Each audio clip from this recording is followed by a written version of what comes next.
Selamat pagi Bapak Ibu sekalian, kita berjumpa lagi di dalam ibadah pada hari ini dan bersama-sama kita akan merenungkan firman Tuhan. Sebelumnya mari kita sekali lagi berdoa di hadapan Tuhan, mohon pimpinan Tuhan. Bapa yang ada di dalam surga, kami datang menghadap Engkau dan merendahkan diri kami di hadapan-Mu. Karena kami tahu ya Tuhan, kami dapat membaca, tetapi tanpa pencerahan daripada-Mu kami tidak dapat mengerti. Oleh sebab itu kami mengundang dan memohon Roh Kudus berkenan bekerja di dalam hati pikiran kami, membuka telinga kami, membuka mata kami, membuka hati kami, sehingga tak kala kami membaca, mendengar, dan kami boleh menerima firman-Mu, hidup kami boleh diubahkan ya Tuhan secara mendalam. Kami mohon Tuhan, ampunilah segala dosa kesalahan kami, sehingga tidak ada yang menghalangi berkat Tuhan atas kami pada hari ini. Pakai dan urapi hamba-Mu yang amat sederhana, supaya hamba berkata benar akan firman-Mu, jelas dan sederhana, dan memberikan manfaat untuk jemaat sekalian. Terima kasih Tuhan, di dalam nama Tuhan Yesus kami berdoa. Amin. Bapak Ibu, hari ini kita akan bersama-sama merenungkan satu firman Tuhan yang diambil dari Kejadian, pasal 50 ayat 15 sampai 21. Kemudian dilanjutkan dengan Yesaya. Mari kita membaca bersama-sama. Ketika saudara-saudara Yusuf melihat bahwa ayah mereka telah mati, berkatalah mereka, "Boleh jadi Yusuf akan mendendam kita dan membalaskan sepenuhnya kepada kita segala kejahatan yang telah kita lakukan kepadanya." Sebab itu mereka menyuruh menyampaikan pesan ini kepada Yusuf. "Sebelum ayahmu mati, ia telah berpesan, beginilah harus kamu katakan kepada Yusuf. Ampunilah kiranya kesalahan saudara-saudaramu dari dosa mereka, sebab mereka telah berbuat jahat kepadamu. Maka sekarang, ampunilah kiranya kesalahan yang dibuat hamba-hamba Allah ayahmu." Lalu menangislah Yusuf ketika orang berkata demikian kepadanya. Juga saudara-saudaranya datang sendiri dan sujud di depannya, serta berkata, "Kami datang untuk menjadi budakmu." Tetapi Yusuf berkata kepada mereka, "Janganlah takut, sebab aku inikah pengganti Allah? Memang kamu telah mereka-rekakan yang jahat terhadap aku, tetapi Allah telah mereka-rekakannya untuk kebaikan, dengan maksud melakukan seperti yang terjadi sekarang ini, yaitu memelihara hidup suatu bangsa yang besar. Jadi janganlah takut, aku akan menanggung makanmu dan makan anak-anakmu juga." Demikianlah ia menghiburkan mereka dan menenangkan hati mereka dengan perkataannya. Demikian firman Tuhan. Berbahagialah kita sekalian yang membaca dan melaksanakannya. Bapak Ibu, di dalam dunia ini ada banyak sekali cara pandang atau perspektif di dalam memandang apa yang terjadi di dalam dunia, termasuk di dalam kehidupan kita sehari-hari. Nah, di dalam teks yang baru kita baca ini setidaknya ada dua cara pandang, yaitu cara pandang saudara-saudara Yusuf yang mewakili cara pandang daripada dunia ini atau cara pandang sekuler, atau saya memakai cara yang lebih sederhana, my way. Karena ini adalah salah satu judul yang lagu yang terkenal ya, I Did It My Way, Frank Sinatra. Nah, cara pandang yang kedua yaitu kita belajar dari Yusuf, yaitu dia memakai kacamata yang Tuhan berikan, bagaimana dia melihat kehidupannya termasuk masa-masa hidupnya yang pahit dan sulit, sampai akhirnya dia menjadi penguasa. Dan kita akan lihat bersama-sama bahwa cara pandang ini adalah sangat amat penting. Cara pandang boleh saya umpamakan sehari-hari apabila kita memakai kacamata. Misalnya kalau kita memakai kacamata yang hitam, maka kita bisa melihat seluruh yang kita pandang itu menjadi gelap. Kalau kita memakai kacamata warna hijau, seluruh yang kita lihat itu hijau. Tetapi apabila kita memakai kacamata yang jernih, apa yang kita lihat juga jernih. Apalagi kalau jernih itu pun tidak cukup. Masih harus dikoreksi Tuhan, mungkin matanya minus atau matanya plus, supaya bisa melihat dengan jelas. Nah, oleh sebab itu, cara pandang atau perspektif memandang hidup itu sangat amat penting. Apakah mengikuti cara dunia ini ataukah firman Tuhan memberikan kita kacamata sehingga kita bisa memandang hidup kita dengan benar, dengan jelas.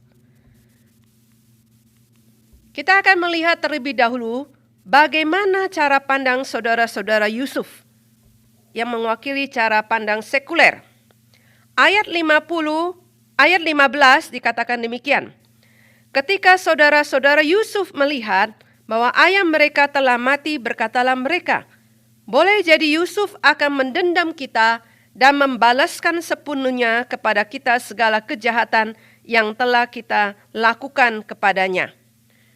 Cara berpikir saudara-saudara Yusuf adalah mata ganti mata. Kamu baik ke saya baik. Apabila kamu jahat, saya akan lebih jahat lagi kepadamu. Dendam. Membalas kejahatan dengan kejahatan. Itulah cara mereka berpikir bahwa kami dulu telah berbuat jahat kepada Yusuf, tentu sekarang waktunya dia akan membalaskan kejahatan itu kepada kami. Apa yang telah saudara-saudaranya perbuat pada masa lalu? Karena iri hati dan benci kepada Yusuf, mereka telah sepakat untuk menjatuhkannya ke dalam sumur yang gelap. Tentu pada waktu ini, tak kala mereka merasa takut bahwa Yusuf akan membalas dendam, mereka terngiang-ngiang kembali akan rintihan kesakitan, ketakutan, dan belas kasihan dari Yusuf di bawah sumur yang gelap itu. Mungkin Yusuf berkata, "Tolonglah Kak, tolong lepaskan saya takut, kedinginan dan lapar." Tetapi mereka tidak mengubrisnya. Malah di dalam Alkitab dicatat mereka tertawa-tertawa dan mereka makan-makan, tidak mempedulikan permintaan tolong daripada Yusuf. Setelah itu, Yusuf dijual sebagai budak kepada pedagang Arab yang lewat. Dia dijual sebagai properti, tangannya diikat bersama-sama dengan binatang lainnya. Dan mungkin mereka teringat kembali, Yusuf mungkin menangis, mukanya takut, bingung dan cemas. "Tolong Kak, tolong lepaskan saya." Sampai mungkin mukanya basah dengan air mata. Tetapi mereka malah mencari cara untuk melapor kepada ayah bagaimana adiknya mati diterkam harimau. Adik dijual, ayah ditipu. Mereka tahu bahwa secapek-capeknya mereka bekerja, kena terik matahari atau dinginnya malam pada waktu mengembalakan kambing domba. Tapi mereka tahu bahwa jauh-jauh lebih sengsara hidup sebagai seorang budak. Seorang budak tidak memiliki hak, tidak punya gaji walaupun kerja keras, tidak punya benefit insurance, tidak memiliki hak suara apa-apa, hanyalah properti bagi tuannya. Bukan saja seumur hidup dia menjadi milik tuannya, apabila dia menikah dan punya anak, keturunannya pun menjadi milik daripada tuannya. Karena iri hati, karena benci kepada adiknya, mereka sanggup melakukan kejahatan yang amat besar tersebut. Bapak Ibu sekalian, kita harus hati-hati. Adakah iri hati? Adakah kebencian di dalam diri kita terhadap seseorang? Seorang biarawati pada abad pertengahan bernama Hildegard van Bingen, dia mengatakan demikian. Saya akan terjemahkan dengan bebas dalam bahasa Indonesia. Dia mengatakan, iri hati itu adalah jelek dan cacat. Seperti cakar beruang yang merobek-robek segalanya. Seperti seseorang yang berkaki kayu, berjalan menuju kematian.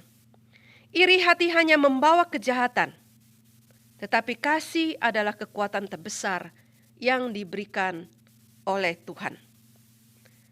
Iri hati dapat diartikan sebagai kekesalan atas kesuksesan atau kebahagiaan orang lain. Dalam hal ini, saudara-saudaranya begitu iri dan benci karena Yusuf itu lebih dimanja, lebih disayang oleh ayahnya. Banyak orang menganggap iri hati itu sesuatu hal yang enteng, sesuatu yang lumrah.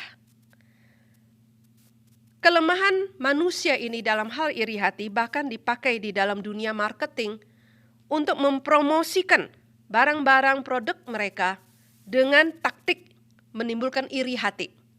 Misalnya ada satu perusahaan renovasi rumah di Washington mengeluarkan sebuah iklan yang menunjukkan sifat buruk ini. Iklan itu memakai satu ungkapan, buatlah rumah Anda menjadi lebih cantik sehingga tetangga Anda menjadi iri. Buatlah taman, desain taman Anda menjadi lebih bagus supaya orang lain menjadi tidak senang. Artinya mau berlomba menjadi lebih baik lagi. Atau renovasilah dapur Anda yang membuat tetangga Anda iri hati. Dan lain sebagainya dan sebagainya. Amsal 14 ayat 30 memperingatkan. Hati yang tenang menyegarkan tubuh, tapi iri hati membusukkan tulang. Bapak Ibu tentu masih ingat bahwa karena iri hati, pemimpin agama hendak membunuh Yesus. Karena iri hati kepada Daud, Saul menjadi paranoid, mengejar-ngejar dan hendak membunuh Daud. Dan kita tahu bahwa akhirnya Saul sendiri yang hancur. Saudaraku, apakah selama ini hidup kita hidup dalam iri hati? Kesal karena teman atau saudara atau tetangga kita itu lebih sukses hidupnya. Gajinya lebih besar, pendidikannya lebih tinggi, suaminya lebih hebat, istrinya lebih cantik, rumahnya lebih besar, anaknya lebih banyak. Untuk hidup lebih baik, lebih puas, dan diberkati oleh Tuhan, bukan memakai caraku atau my way, bukan dengan iri hati dan benci, tapi ada cara Tuhan yang nanti kita akan pelajari bersama. Kita akan lanjutkan cara pandang saudara-saudara Yusuf yang kedua. Kita akan melihat dari ayat 16. Sebab itu mereka menyuruh menyampaikan pesan ini kepada Yusuf. Sebelum ayahmu mati, ia telah berpesan. Beginilah harus kamu katakan kepada Yusuf.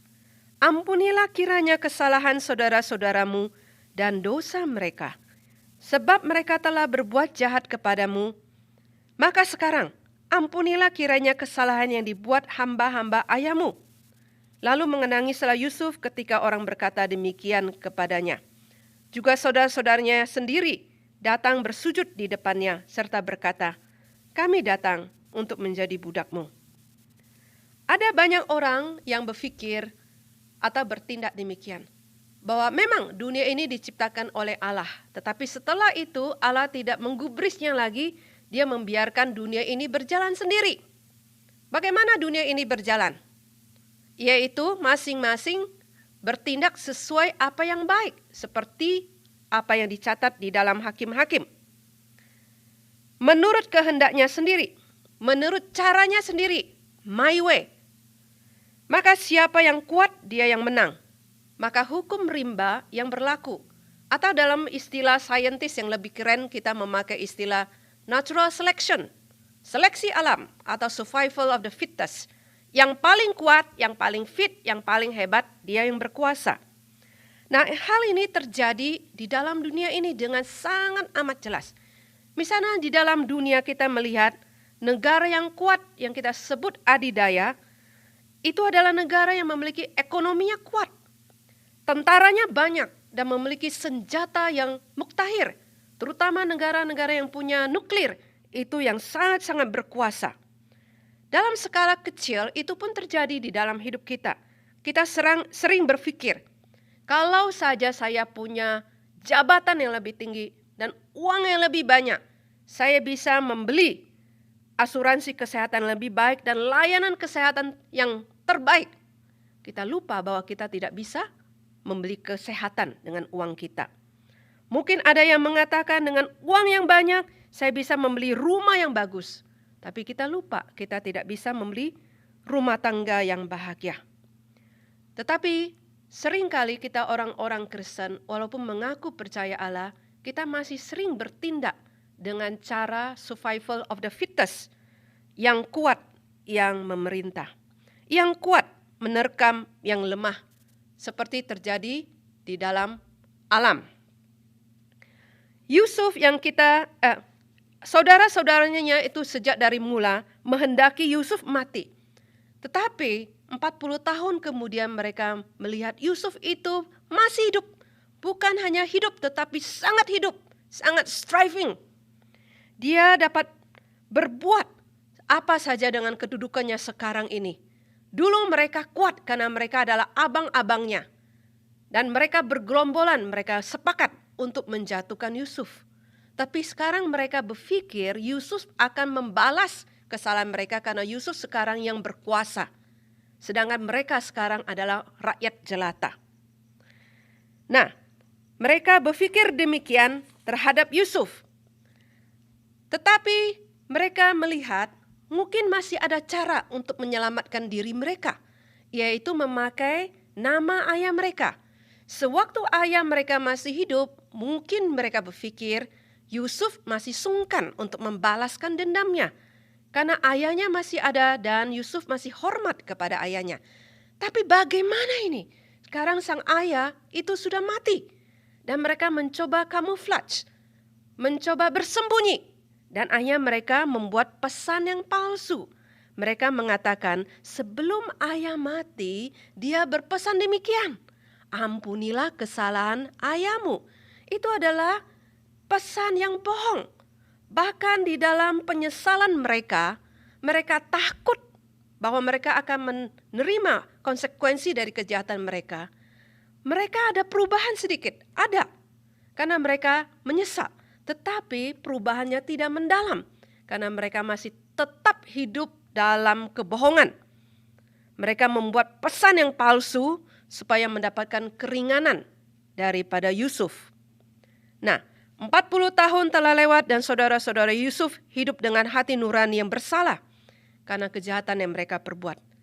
Sekarang mereka takut bahwa konsekuensinya mereka akan terima. Tetapi di dalam penyesalan itu tidak ada perubahan yang mendalam.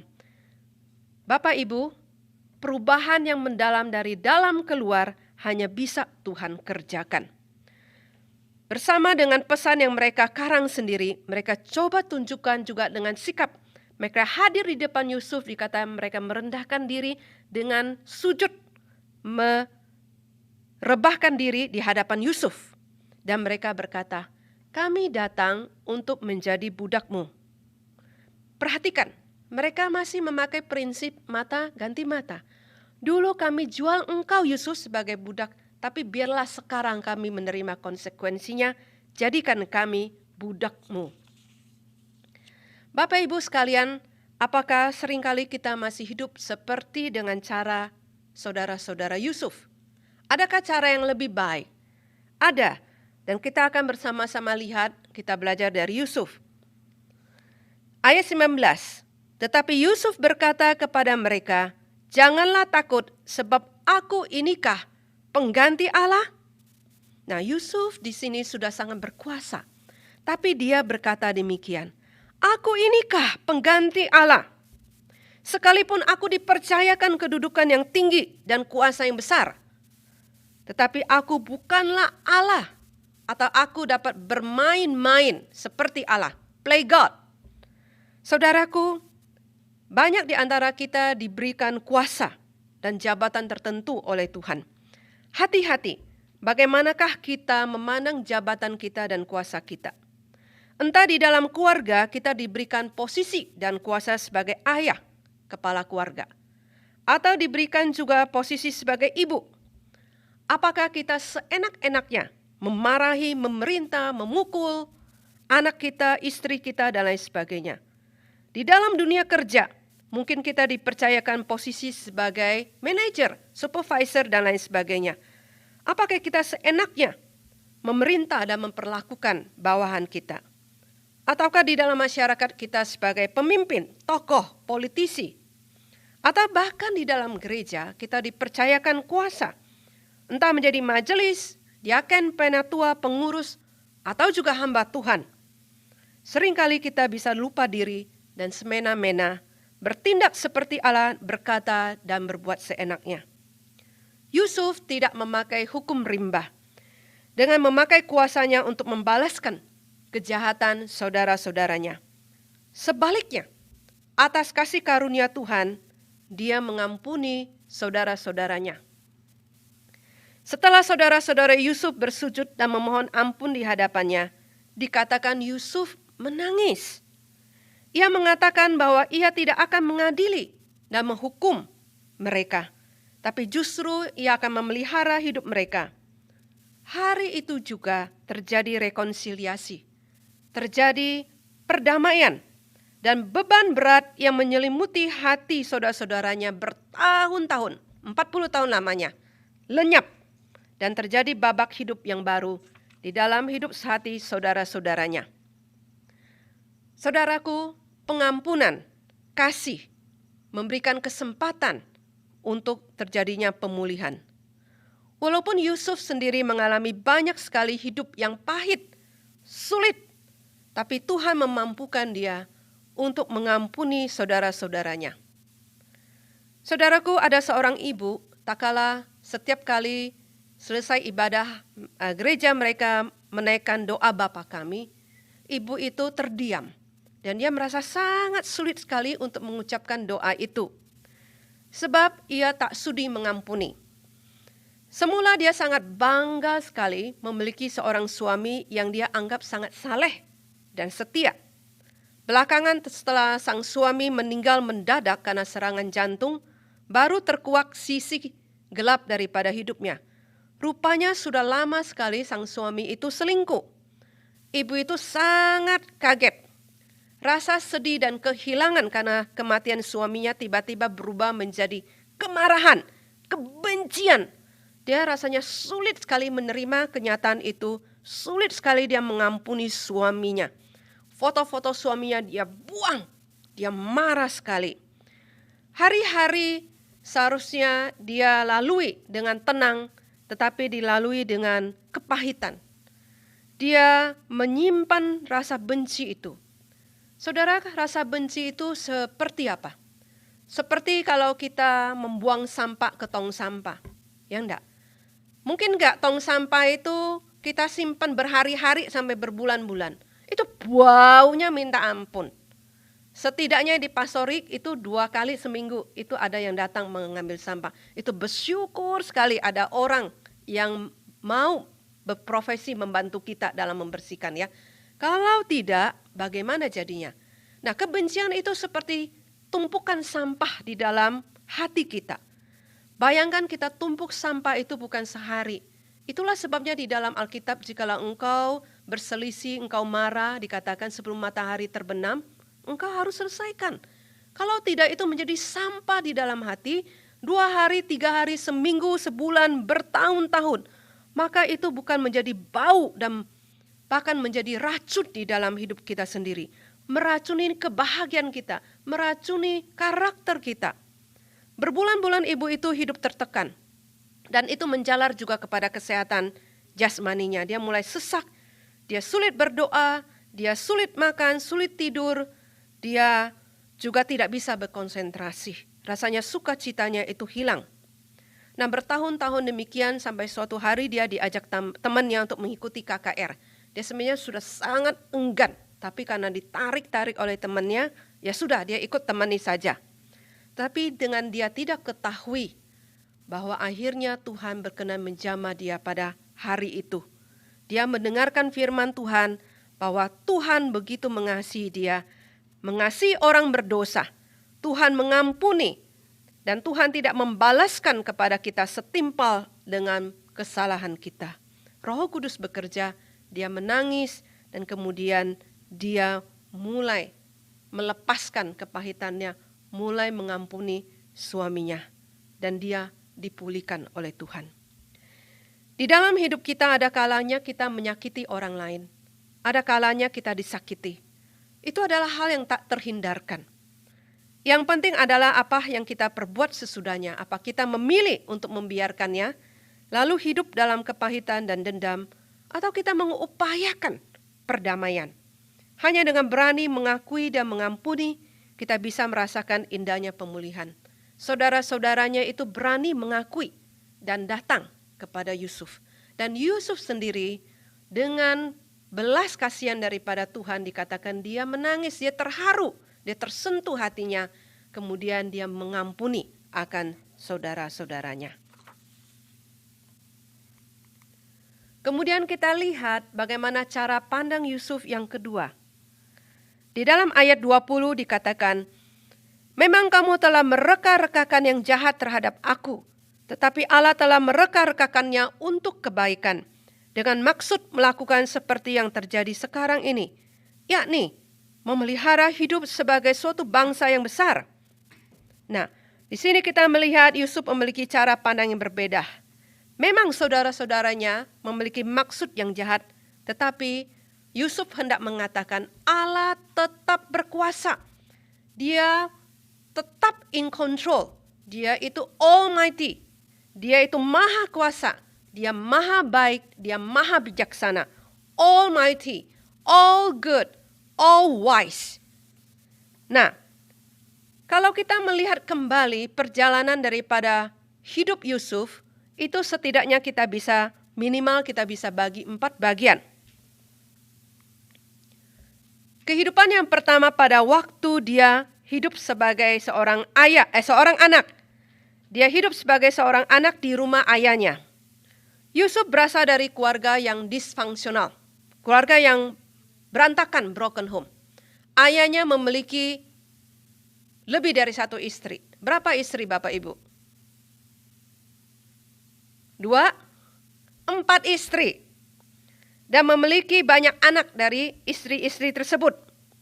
Nah, Yusuf sendiri mempraktekkan favoritisme, pilih kasih, sehingga menimbulkan percekcokan dan kecemburuan di antara anak-anaknya. Nah, saudara-saudara Yusuf sendiri, abang-abangnya juga banyak melakukan dosa dan kejahatan. Perzinahan, incest, bahkan perdagangan manusia, human trafficking, itu menjual Yusuf. Dan sewaktu masih muda, Yusuf pernah menerima mimpi. Bapak Ibu masih ingat ya, mimpi yang pertama yaitu ada 12 berkas. 11 berkas kemudian mereka sujud tunduk kepada berkasnya Yusuf. Kemudian mimpi yang kedua yaitu matahari, bulan, dan bintang. Dan kemudian juga tunduk kepada Yusuf. Nah, Yusuf sebagai anak yang muda merasa dimanja oleh ayahnya. Atau juga mungkin dia exciting tanpa mempedulikan perasaan abang-abangnya. Dia ceritakan, burst out dreamnya. Wah, semakin marah, semakin benci saudara-saudaranya. Yusuf adalah anak yang manja. Sekalipun dia menerima mimpi itu, yaitu rencana Tuhan atas masa depannya. Tetapi bagaimana Tuhan mewujudkan mimpi di dalam seorang anak yang begitu manja?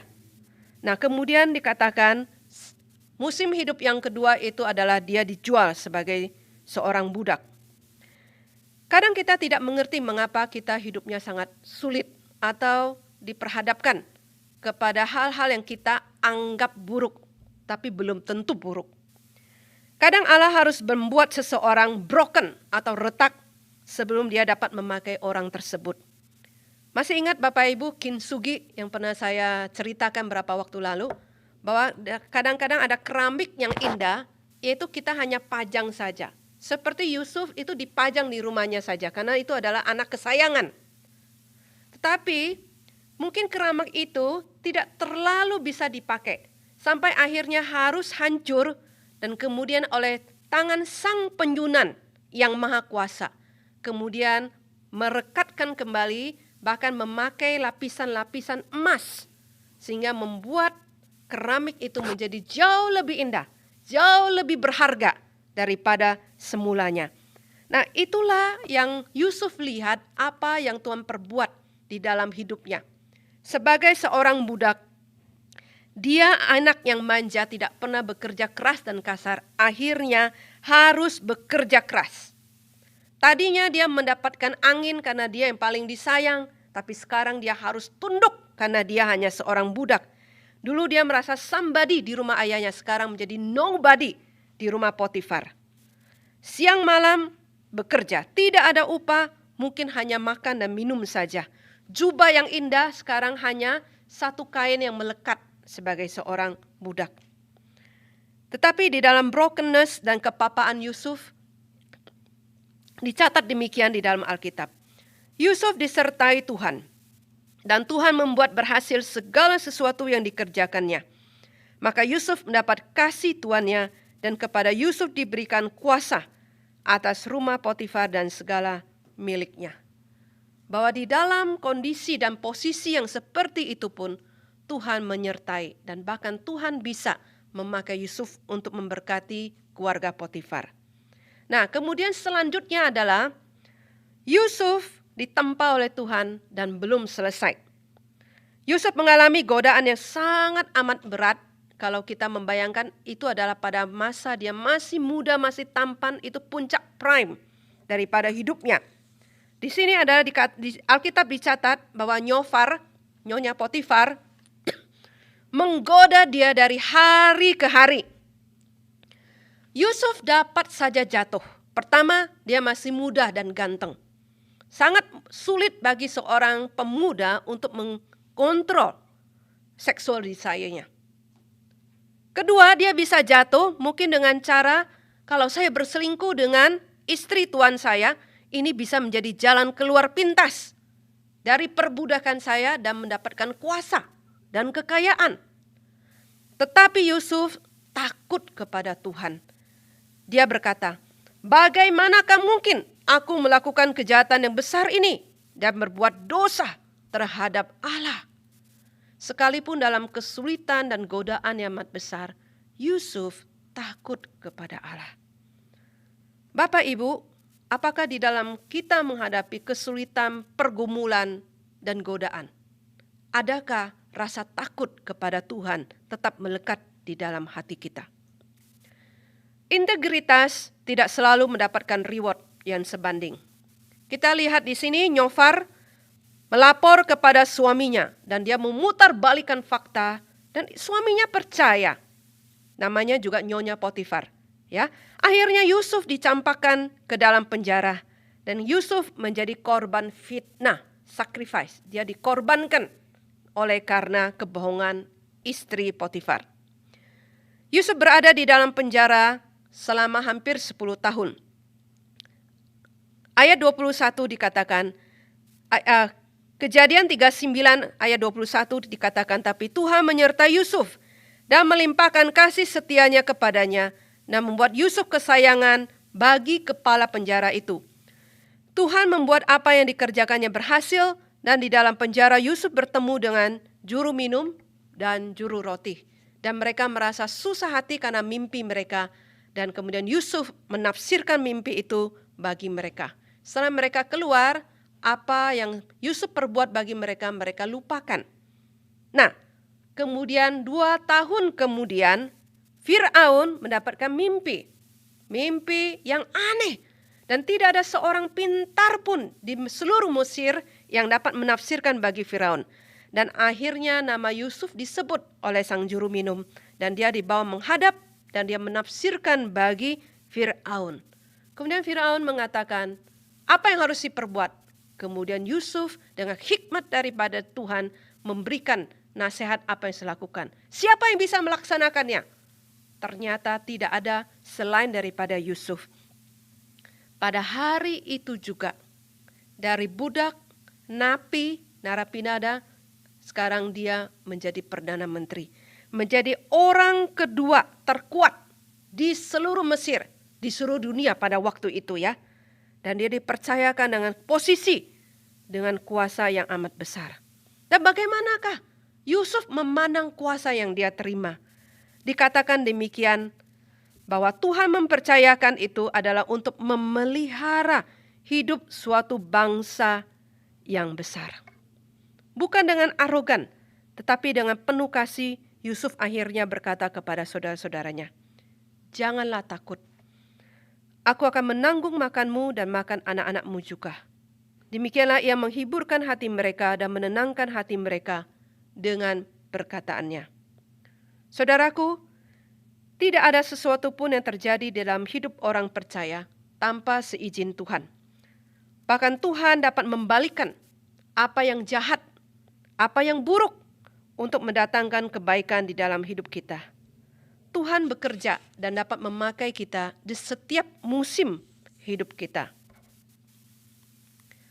Yesaya 55 ayat 8-9 mengatakan, sebab rancanganku bukanlah rancanganmu, dan jalanmu bukanlah jalanku. Demikianlah firman Tuhan, seperti tingginya langit dari bumi, demikianlah tingginya jalanku dari jalanmu, dan rancanganku dari rancanganmu. Seringkali kita orang Kristen adalah orang Kristen yang sangat egosentris. Kita berpikir bahwa dunia ini berputar mengelilingi kita. Kita berpikir Tuhan itu sayang kepada kita dan hanya kepada kita. Jadi kata saya, akunya itu banyak. Tuhan mencintaiku, Tuhan memeliharaku, Tuhan adalah milikku. Jadi seolah-olah kita ini adalah pusat daripada universe ini. Semua berputar mengelilingi kita. Yusuf mengatakan di sini, Tuhan memelihara hidupnya. Betul. Personal dan mendalam. Tuhan memperhatikan setiap pribadi kita. Untuk memelihara suatu bangsa yang besar. Bukan hanya untuk Yusuf, tetapi juga untuk satu bangsa yang besar. Rancangan Tuhan itu tinggi, jalannya sempurna seperti dicatat dalam Yesaya ini. Tidak seperti kita hanya mampu melihat segelintir kecil saja. Tapi Tuhan Allah bisa melihat besar. Kadang-kadang kita hanya bisa melihat satu arah saja.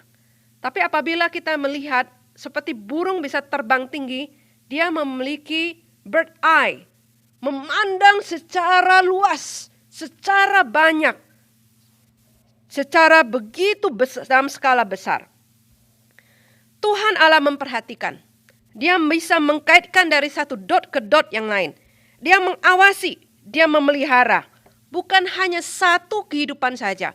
Bukan hanya kamu dan saya saja. Tetapi bilion, jutaan, bahkan triliunan kejadian-kejadian yang ada di alam semesta ini. Kehidupan setiap umat yang ada di dalam dunia ini. Pada saat yang bersamaan. Itulah kemahakuasaan Tuhan. Seringkali kita mengecilkan Tuhan bahwa Tuhan hanya memperhatikan kita, keluarga kita, gereja kita saja. Tidak, saudara-saudaraku. Tuhan Allah itu besar, sempurna, luar biasa. Dia memperhatikan seluruhnya pada saat bersamaan, concurrently. Dia bisa mengkaitkan kejadian satu dan yang lainnya. Menjadikan itu menjadi baik sesuai dengan kehendaknya untuk kemuliaan namanya. Di dalam konteks ini kita melihat bahwa Tuhan memelihara Yusuf. Tapi Tuhan juga memakai dia untuk memelihara bangsa Mesir daripada kelaparan. Dan bangsa-bangsa lain pada waktu itu. Juga secara khusus keluarga Yakub. Pada waktu mereka pindah ke Mesir itu hanya 70 orang. Nah, kalau Bapak Ibu ingat bahwa Yusuf keturunan Yakub, Yakub keturunan Ishak, Ishak keturunan Abraham. Dan Tuhan pernah membuat perjanjian, covenant, bahwa lewat keturunan Abrahamlah akan datang seorang Mesias. Dan kemudian apabila Yakub dan anak-anaknya mati pada waktu itu dalam kelaparan, rencana Tuhan gagal. Tidak demikian. Tuhan tidak membiarkannya gagal. Tuhan mengutus Yusuf duluan ke Mesir dan lewat dia kemudian bangsa-bangsa terpelihara termasuk Yakub. Dan Bapak Ibu tahu keluarga Yakub berada di Mesir bukan hanya 1-2 tahun, tapi hanya tinggal di situ selama 400 tahun sampai akhirnya lewat Musa mereka baru keluar dari Mesir. Dan itu mereka dari 70 orang menjadi satu bangsa yang besar. Jadi apa yang dikatakan Yusuf di sini untuk memelihara suatu bangsa yang besar? Yusuf diberikan iman oleh Allah untuk melihat jauh ke depan bahwa keturunan Yakub akan menjadi bangsa Israel, bangsa yang besar. Bahkan dari bangsa ini akan nantinya lahir Sang Mesias. Lihatlah rancangan Tuhan Allah kita yang maha tinggi. Bukan hanya menyelamatkan manusia dari kepunuhan karena kelaparan secara jasmani, tapi jauh ke depan mencakup keselamatan di dalam Kristus Yesus. Terpujilah Tuhan, Dia sungguh-sungguh maha besar. Bapak Ibu, apa yang kita dapat pelajari dari firman Tuhan pada hari ini? Apa yang dapat kita renungkan dan kaitkan di dalam hidup kita? Saudaraku, apakah engkau marah, tidak puas dengan kehidupan Anda sekarang atau mungkin juga kehidupan masa lalu? Bagaimana kita mengevaluasi dan merefleksikan hidup kita? Apakah dengan cara my way, sekuler, atau God's way, sesuai dengan firman Tuhan. Nah, di sini saya ada kasih satu gambar. Ada satu orang, ini hal nyata ya. Ini namanya Ian Asher, kira-kira itu 2018 ya. 2008 ya. 12 tahun yang lalu dia pasang iklan di eBay, live for sale. Orang-orang tuh kaget sekali dan itu mencengangkan. Begitu banyak orang di dalam dunia. Dia hendak menjual hidupnya. Karena dia merasa benci, dia fed up. Dia muak dengan hidupnya. 6 tahun dia bercerai dengan istrinya itu dipenuh dengan banyak hal yang menyakitkan dia. Dan dia merasa hidupnya cukup sudah. Saya sudah muak. Saya hendak menjual seluruhnya. Dia mengatakan di dalam iklan itu, engkau boleh mengambil apa saja. Seluruhnya saya tinggalkan, saya jual dengan harga $399.600. Semuanya engkau boleh ambil live for sale. Rumahnya, mobilnya, motorcycle-nya, dan semua barang yang ada di dalam rumah itu. Dan dia bilang, saya hanya akan keluar dengan paspor dan dengan satu daftar bucket list saya. Itu saja yang akan saya bawa. Selainnya segala sesuatu yang berkaitan memori dengan istri saya yang menyakitkan, semuanya dia tinggalkan. Dia begitu marah dengan hidupnya, dia begitu marah dengan masa lalunya. Bapak Ibu, apakah kita juga demikian? Memakai kacamata my way. Kita merasa hidup kita itu diperlakukan tidak adil. Kita merasa di dalam kehidupan, di dalam musim yang tidak menguntungkan. Kita merasa bekerja keras dan tidak ada hasil. Kita merasa menjadi korban oleh karena kejahatan atau ketidakadilan daripada orang lain. Banyak di antara kita datang dari Indonesia, dan saya tahu banyak di antara Bapak Ibu itu adalah sarjana-sarjana.